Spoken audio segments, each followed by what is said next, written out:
Mula nang maligoy-ligoy pa, tara pag-usapan yung mga bagay na di mo lubos maunag. Magandang araw! Hello sa ating mga manonood ng Kapihan with My Sis podcast.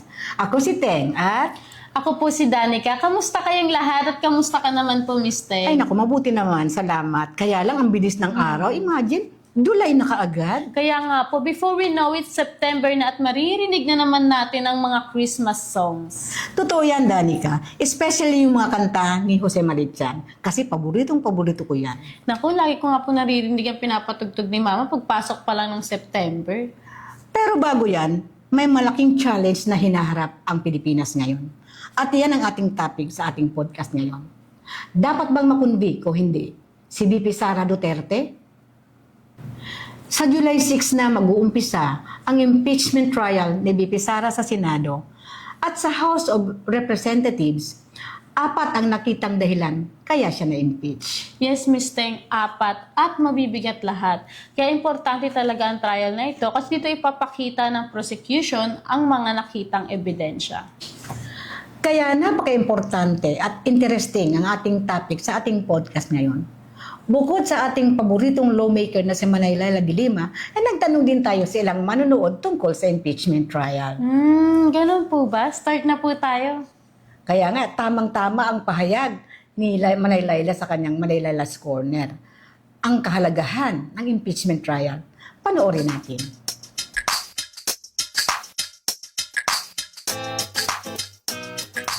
Magandang araw po sa inyong lahat, lalo na sa ating mga tagapakinig ng Kapihan with My Sis. Salamat sa inyong patuloy na pakikinig at pakikilahok sa ating mga talakayan tungkol sa mga usaping humuhubog sa ating bayan. Ngayong linggo, may isang tanong na gusto kong pagnilayan nating lahat. Bakit mahalaga ang impeachment trial ni VP Sara Duterte? Kapag naririnig natin ang salitang impeachment, madalas ang unang pumapasok sa isip ng marami, politika. Pero para sa akin, ang impeachment ay una sa lahat usapin ng tiwala.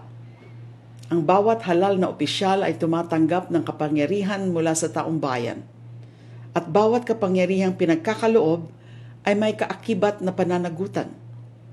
Kaya mahalaga ang impeachment trial. Ito ang proseso na inilaan ng ating konstitusyon upang alamin kung nananatiling karapat-dapat ang isang mataas na opisyal sa tiwalang ipinagkaloob sa kanya ng sambayanan. Sa prosesong ito, inihaharap ang mga ebidensya, nagsasalita ang mga testigo, naririnig ang magkabilang panig, at tumatayong hukom ang mga senador. Sa pamamagitan ng bukas at maayos na paglilitis, nagiging malinaw sa publiko kung paano sinusuri ang mga seryosong usapin may kinalaman sa pinakamataas na opisyal ng mga opisyal ng ating bansa. Bilang isang abogado at bilang isang taong dumaan sa mahabang proseso ng paglilitis, malaki ang aking pananalig sa due process. Alam kong ang katotohanan ay higit na lumilinaw kapag ang mga ebidensya ay nasusuri ng mabuti, ang mahihirap na tanong ay nasasagot, at ang bawat panig ay nabibigyan ng pagkakataong magsalita.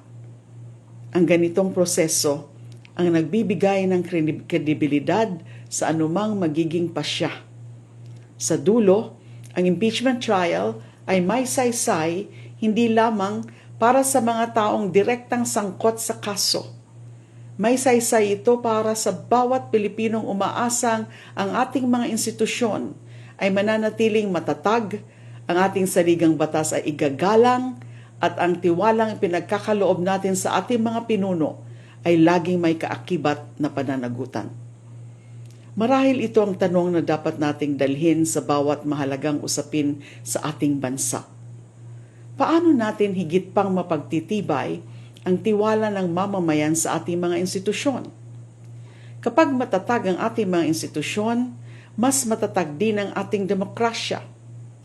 Maraming salamat po sa inyong pakikinig. Hanggang sa muli, ito po si Manaylayla. Magandang araw sa inyong lahat. Mula ng paligoy-ligoy pa Alam mo, Miss Teng, tama yung sinabi ni Manay Laila. Ang impeachment ay hindi politika. Ito ay usaping tiwala. Kaya ngayon, tinanong natin ng isang Gen Z tungkol dito. At ito po yung sagot niya. A public office is a public trust.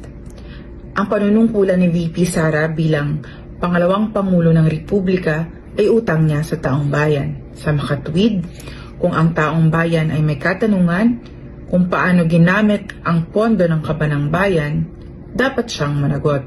The impeachment court and the impeachment process is the best venue for her to answer these allegations.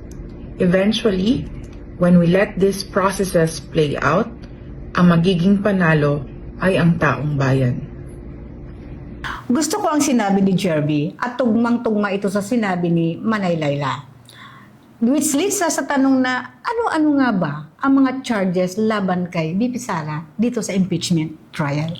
Uumpisahan ko, Miss Teng. Ang una ay yung misuse of confidential funds o yung maling paggamit ng mga multimilyong pribadong pondo o intelligence funds. Grabe yun, Miss Teng. Oo nga. Ayon sa articles of impeachment noong 2022 daw po ay gumastos ang Office of the Vice President ng 125 million na confidential funds. At imagine sa loob lamang ng 11 days. Ano, grabe naman yun. 11 days lang. Saan nila ginastos yung Kaya amount na nga po, yun? hindi rin natin alam. At ang mas malala pa po dito, bukod po rito, nakatanggap daw po yung DepEd ng 112.5 million pesos na confidential funds nung siya pa yung kalihim nito. Saan ba ginamit nila yun? Meron ba silang ebidensya o dokumento na nagpapatunay kung paano nila ginamit yung amount na yun? Wala rin po. Para daw po sa leadership of, Leadership Youth Summit daw po. Totoo kaya yun? Yun na nga, isasabi ko, dapat meron silang ebidensya o resibo tungkol Wala dyan. nga daw pong resibo, wala rin po itong documentation. Ang meron lang, certificates. Ay, nako.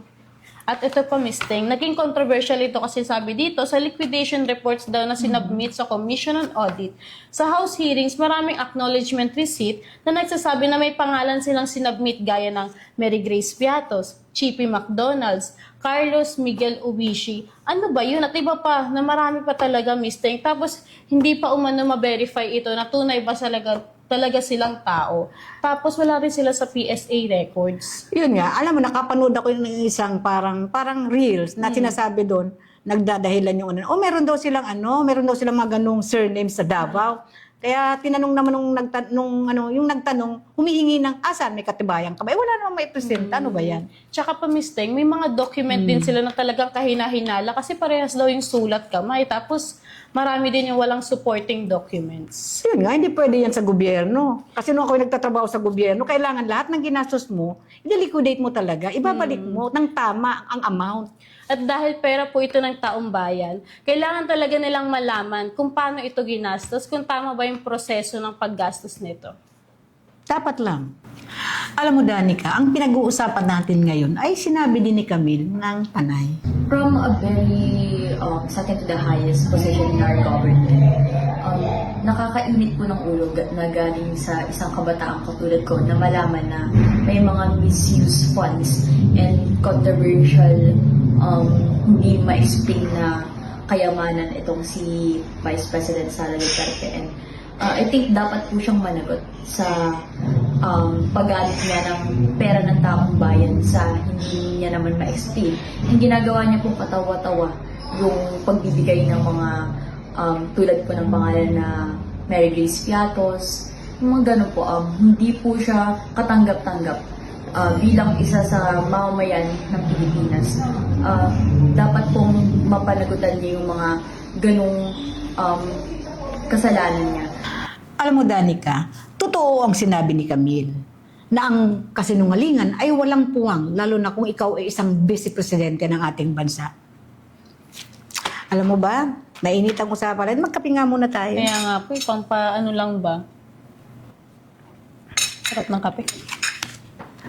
Tulad nung second charge kay against BP Sara, yung bribery and corruption. Alam mo ba, Danica, ang focus ng bribery ay sa bidding process ng DepEd. Kasi ang ginawa niya, sinuhulan niya yung mga miyembro ng bidding committee. At inilagay niya ito sa mga envelopes. Ang laman ay from 12,000 to 50,000. Grabe. Bakit naman daw po niya sinuhulan? May dahilan siya, dalawa. Una, para manalo ang kanyang mga kaalyado. Pangalawa, para wag nang padaanin sa procurement process na dapat ay yun ang legal na ginagawa para fair dun sa mga sumasali na hindi nila kaalyado. Alam mo, Miss Ting, supported yan ng bagman niya. Yung testimony ng bagman niya na sinasabi yung mga cash daw po talaga ay nakalagay sa duffel bag na deliver. Grabe. Okay, at talagang malawakan kung bakit. Kasi hindi lang dun sa main mga officials ng bidding committee sa DepEd, kundi pati yung 14 na regional offices sa buong bansa. Grabe, sobrang lala. Malawak talaga yung pagka-corruption talaga. Malawak yung panloloko talaga nila. At saka noong araw, wala akong nabalitaan ng ganyang kalawak na bribery sa DepEd. Ngayon lang, talagang grabe, malawakan talaga, Danica. Grabe. Napakalaki ang pagka-corruption talaga. At saka, ang isa pang nakakaya ito, siya pa naman ang secretary ng DepEd. At pangalawa, siya ang vice presidente ng Pilipinas. Alam mo, Miss Ting, itong kaso talaga na to, nagsasabi talaga niya to, kung may kasalanan, dapat talagang managot. Naniniwala ako na ang pananagutan ay hindi tinatakasan. Ito ay hinaharap, pinatutunayan kung walang kasalanan. Utang mo sa taong bayan na personal mong harapin ang paglilitis. Wag mong paghintayin ang taong bayan, managot ka sa kasalanang iyong ginawa. Alam mo, Miss Ting, swak talaga yung sinabi ni Miss Jocelyn na talagang pag may kasalanan, dapat talagang managot. Parang itong pangatlong charge po ni BP Sara na unexplained wealth o hindi maipaliwanag na kayamanan, dapat talagang may managot dito.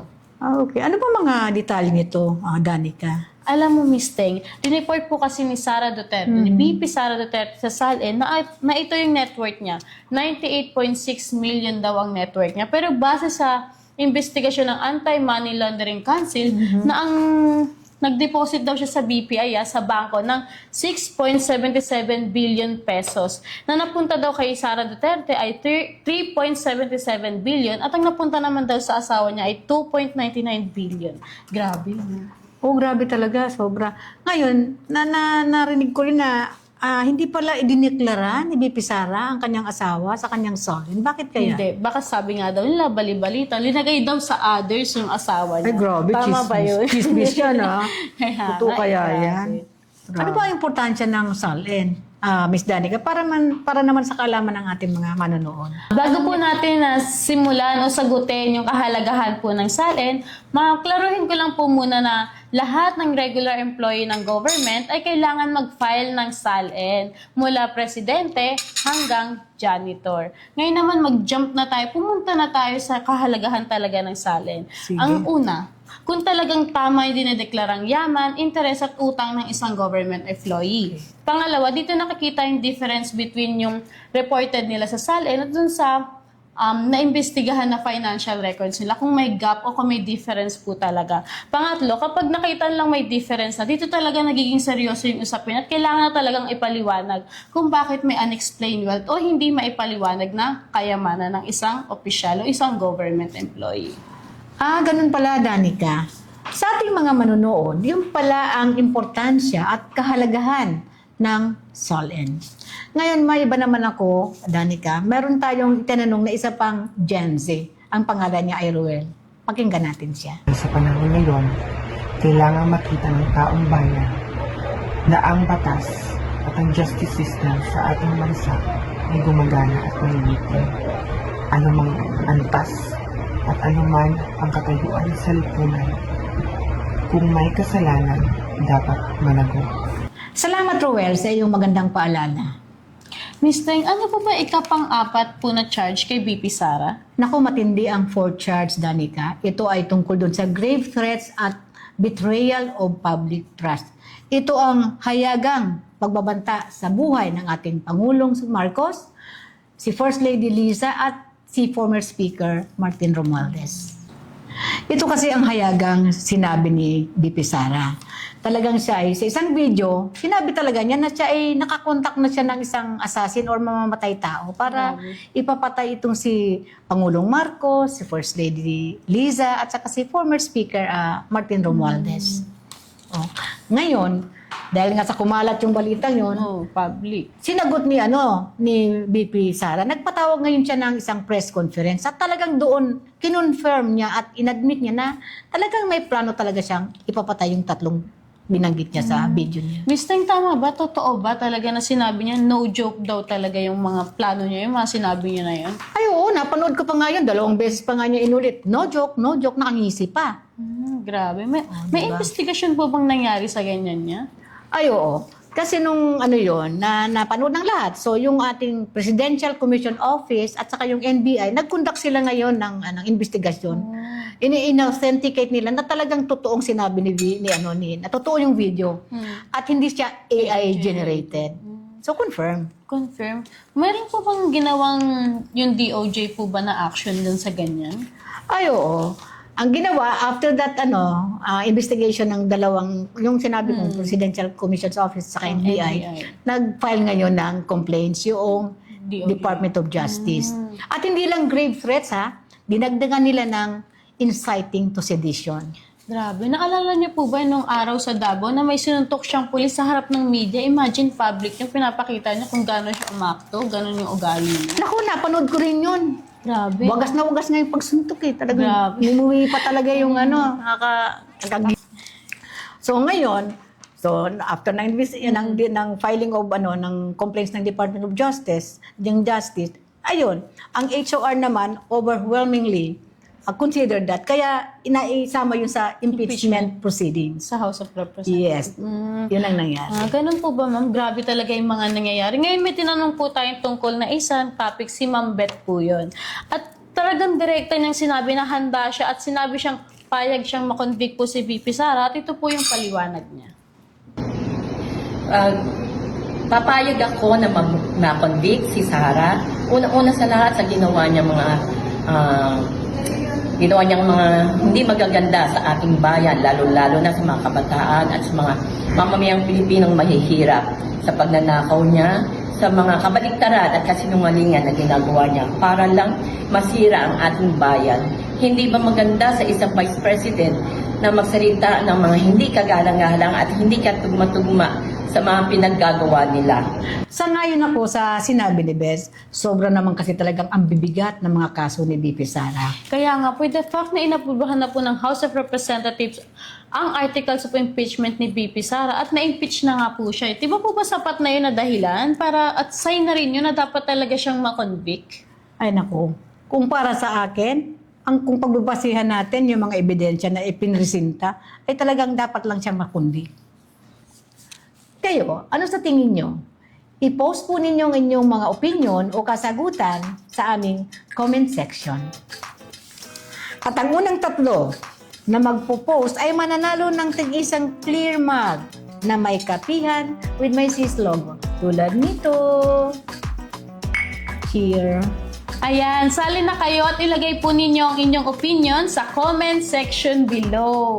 At ang unang 3 pong na maglalagay po ng kanilang opinion ay mananalo po nito. Yeah, ito. Naku, exciting dahil may pa-contest pa talaga tayo, Danica. At dito nagtatapos ang ating Kapihan with My Sis podcast. Maraming salamat sa inyong panonood. Thank you po sa inyong lahat. Hanggang sa susunod na Kapihan with My Sis. Bye-bye! Wala nang paligoy-ligoy pa, tara pag-usapan yung mga bagay na di mo lubos maunawaan. Ano na nga bang bago sa mundo ng politika? Talakayin at isingin ng mga utak na lutang na tila